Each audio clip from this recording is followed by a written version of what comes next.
Bom, pessoal, eu vou fazer um vídeo aqui curtinho. Eu fiz um esboço sobre Ezequiel e Daniel, sobre a questão do filho do homem e o ancião de dias, né? Será que Ezequiel e Daniel viram Deus?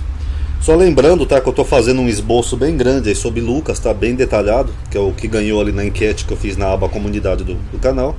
Se quiserem algum outro livro ou outro tema, também a gente pode analisar um outro tema, tá, se quiserem. E tem um rapaz aí que tá me enchendo aí porque quer que eu debata com o Ferreirinha e com o Euler, né? Aí ele viu essa enquete aí. Parecia minha mulher falando, né? Ah, você não quer debater com o Ferreirinha porque não tem tempo, mas vai fazer curso aí no seu canal. Como se eu não pudesse fazer curso no meu canal, porque como se eu fosse obrigado a debater com o Ferreirinha e com o Euler, né, pessoal? Desculpa, sabe? Tem gente que além de não ajudar em nada, ainda enche o saco e quer arrumar tretinha.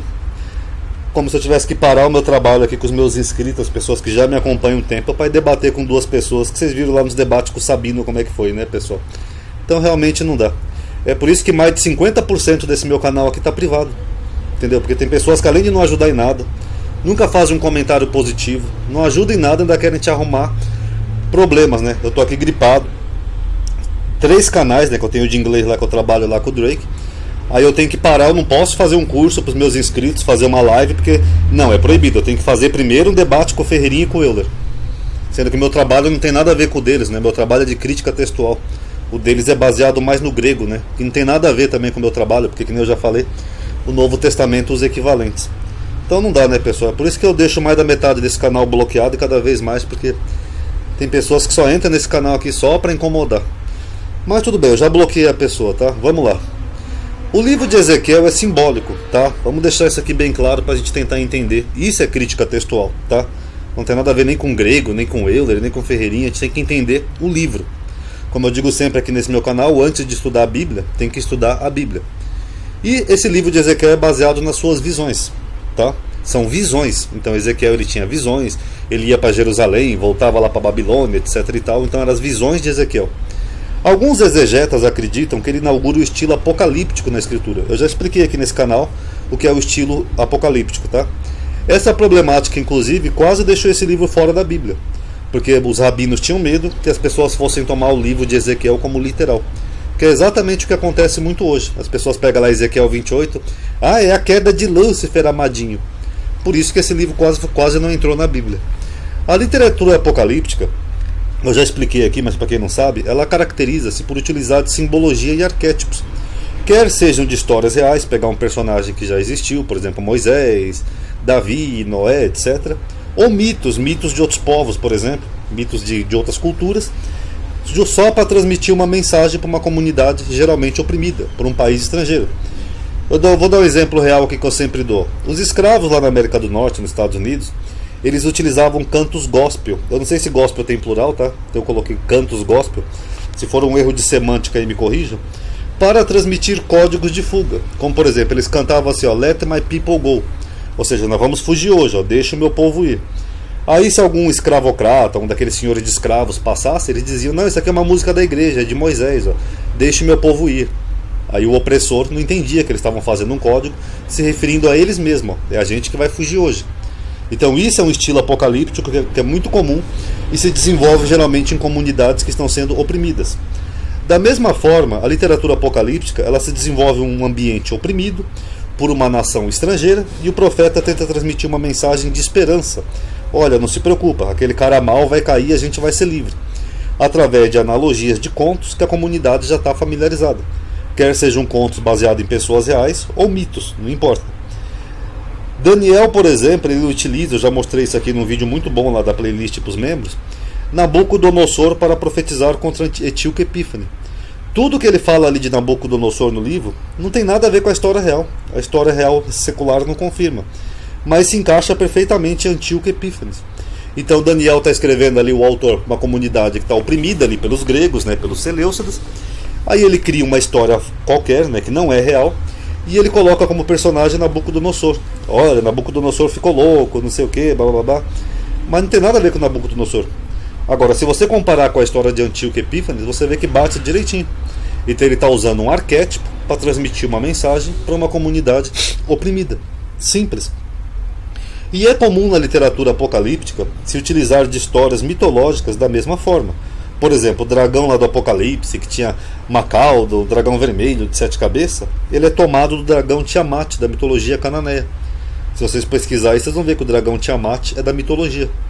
Porque o público, para quem João está escrevendo ali em Patmos, ele já estava familiarizado com essa história e ele entenderia que era apenas um simbolismo para Roma. Então ele usa um personagem mitológico para representar um outro personagem real opressor, Roma. Aí ele sabe que se os romanos lessem aquele escrito, os romanos não iam entender. O que é isso aí? Ah, é só uma mitologia do meu povo, uma mitologia judaica. Mas o público para quem ele estava escrevendo, aquelas 7 igrejas da Ásia, eles iam entender perfeitamente que era só uma analogia a Roma. Então, se eu for tomar esse estilo literário apocalíptico como literal, como algumas pessoas fazem, eu teria que dizer que Jesus nasceu no céu, porque está lá em Apocalipse 12. Eu vi uma mulher vestida de sol, que dá luz ao menino, que vai reger as nações com vara de ferro. Jesus nasceu no céu? Não.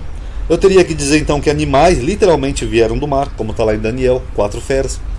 Eu teria que dizer que o faraó do Egito estava no Éden, como está em Ezequiel 31, e etc, etc, etc. Então eu não posso tomar a literatura apocalíptica como literal. Eu tenho que ver o simbolismo por trás que o autor tentou transmitir para uma comunidade geralmente oprimida por uma nação estrangeira. Da mesma forma, Ezequiel e Daniel, eles fazem uso da mitologia cananeia para se referirem à realidade atual. Então os autores, tanto de Daniel quanto de Ezequiel, eles fazem uso dessas mitologias pagãs, sim, para transmitir uma mensagem para suas comunidades oprimidas. Ezequiel, no caso, ele estava na Babilônia, eles estavam oprimidos pela Babilônia, e Daniel estava do período grego, eles estavam oprimidos ali pelos Seleucidas. Tá? Então ambos utilizam a expressão filho do homem, quer para si mesmo ou uma referência ao povo hebreu, como aqui Ezequiel. O filho do homem é o próprio Ezequiel. Filho do homem, come o que achares, profetiza, filho do homem, etc. Daniel também aqui, ó. Entende, filho do homem, porque essa visão acontecerá no fim do tempo. Então é uma expressão genérica que os dois aplicam a si mesmo. É Ben-Adã, ou em aramaico Bar-Enosh. Já em Daniel 7, é um consenso que a expressão se refere a um coletivo, a um povo, nesse caso a Israel. O autor está literalmente dizendo que o domínio será tirado das feras, que não são feras de verdade, tá? É só um simbolismo para impérios inimigos, e entregue aos filhos dos homens, israelitas. Aqui, ó. E eis que vinha nas nuvens um como filho do homem, e dirigiu-se ao ancião de dias, e fez chegar-se ele. E ao filho do homem foi dado o domínio, a honra, o reino, para que todos os povos, nações de línguas o servissem. Aqui todos os teólogos têm um consenso que aqui esse filho do homem que recebe o domínio, o reino, é Israel.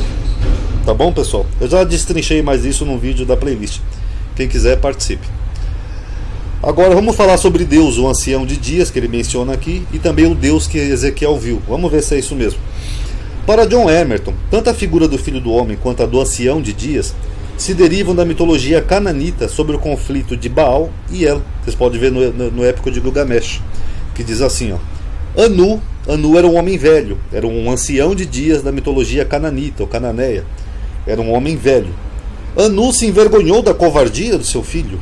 O filho dele fez algo errado. Aí ele pediu ajuda para Marduk, que era o seu neto.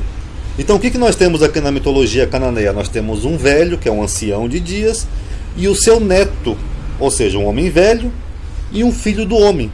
Filho de quem? Filho do filho dele. Vocês estão notando a semelhança? Ó? Marduk era neto de Anu, na mitologia cananita, o qual impõe suas condições. Quer ser o Deus Supremo. Então quando Marduk fala para ele, olha vovô, eu vou ajudar o senhor com o problema aí com o papai, mas eu tenho uma condição, eu quero ser o Deus Supremo. Beleza.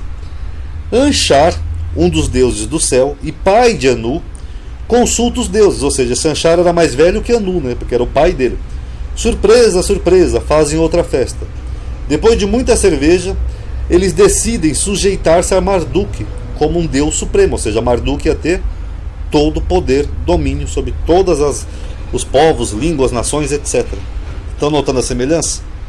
Aí Marduk se armou com seu arco, rede e maçã e partiu com a sua carruagem de guerra. Então vocês veem aqui um padrão, é na mitologia cananita.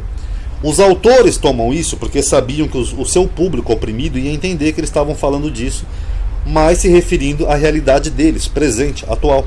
Que nem eu falei do exemplo lá dos africanos, lá escravos na América do Norte, etc. e tal. Então você pega uma história que o público já conhece e você adapta essa história para a sua realidade atual. para transmitir uma mensagem de esperança. Perdoe minha voz, pessoal, ainda estou meio resfriado ainda. Estou até com medo dessa porcaria, dessa variante Delta aí, mas enfim. Daniel faz uso de algo parecido. Ele pega uma história que o público já estava familiarizado, ele reconta essa história, mas de um jeito que o seu público iria entender que ele estava falando da sua época presente, atual. Aqui, ó.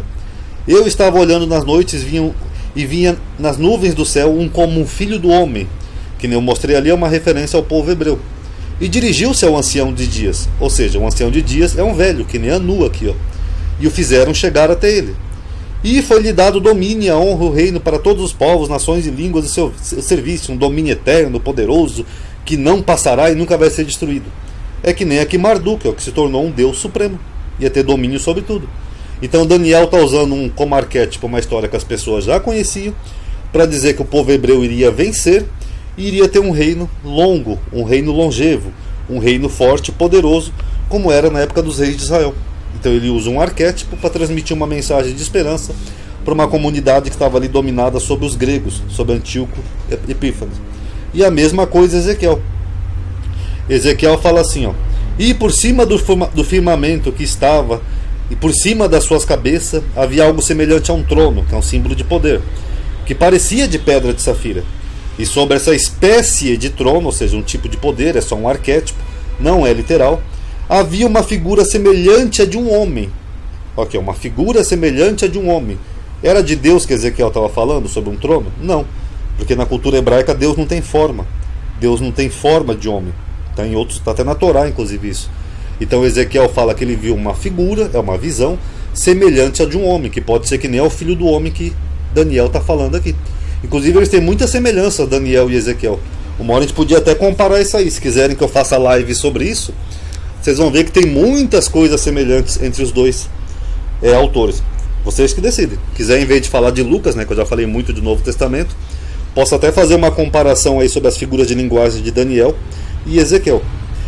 E na parte de cima sobre ele, via a cor de ambar, a aparência de fogo pelo interior dele, desde o aspecto dos seus lombos até para cima, tal, aqui ele vai destrinchando. Assim era o aspecto do resplendor do redor. Esse era o aspecto da semelhança da glória do Senhor. Ou seja, quer dizer que esse ser que ele vê semelhante a um homem, né, num trono, é alguém que ia ter um poder, autoridade, alguém que estaria governando novamente. E semelhante à glória do Senhor. O que é essa expressão, a glória do Senhor? Quer dizer que o Senhor ia estar com eles. A glória do Senhor ia estar com esse homem semelhante a um homem. Então você nota que os dois estão falando basicamente da mesma coisa, de um retorno e de uma restauração de um poder a alguém que é semelhante ao homem, Bar Enosh, que geralmente no aramaico é aplicado a Israel, tá bom? E quem que nós vemos isso aqui na época de Ezequiel? Que nem eu falei aqui, Daniel é da época do Seleucida, lá dos gregos. E Ezequiel?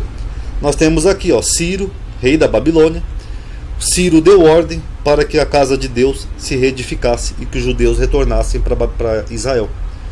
Então será que aqui, quando o autor de Ezequiel está usando essa linguagem figurada, ele não está dizendo que alguém poderoso, que estava num trono, alguém que exercia autoridade, ia permitir que os israelitas voltassem, iam voltar à presença da glória do Senhor? A glória do Senhor geralmente também é aplicada ao templo, né, lá de Jerusalém. Nós vemos isso aqui em Ciro. Ó. Ciro, que era um rei poderoso, que derrotou a Babilônia, ele deu ordem para que os judeus voltassem para sua terra e reconstruíssem o templo. Será que não é disso que Ezequiel está falando? Então, essa linguagem apocalíptica, pessoal, ela tem que ser analisada dentro de um simbolismo. Se eu for tomar como literal Ezequiel, as rodas lá de Merkabah, que ele vê, tudo isso, nós vamos ter alguns problemas aí reais, tá bom? E só mais um avisinho também, pessoal, já que o rapaz estava enchendo o saco aí com o debate, eu fui convidado para uma entrevista num outro canal, tá? Fiquei de dar uma resposta pro rapaz aqui no WhatsApp. Eu só não dei ainda porque eu tô meio gripado. Eu tô esperando melhorar, tá? Primeiro, até porque a gente tá numa época meio difícil ainda de pandemia aí. Então não é bom brincar muito com a saúde, tá? Eu não tô nem em condição de falar muito, pelo menos assim ao vivo. Até um vídeo assim já é um pouco chato de fazer assim. Tô fazendo só porque eu tenho que pagar lá a minha casinha. Ainda querem que eu pare de fazer isso tudo para poder debater com gente retardada, para fazer tretinha na internet. Mas enfim. Mas assim que eu melhorar, eu vou dar a resposta lá pro rapaz. Eu vou marcar um dia, tá? Aí eu vou fazer um tipo de um bate-papo sobre teologia num outro canal, tá bom? Aí eu aviso aqui com antecedência para vocês. E lembrando que se quiserem até um tema interessante. Se quiserem que eu analise Ezequiel e Daniel nesse cursinho que eu estou fazendo agora final de semana como live, quiserem, a gente pode analisar as semelhanças entre Ezequiel e Daniel. Tá bom, pessoal?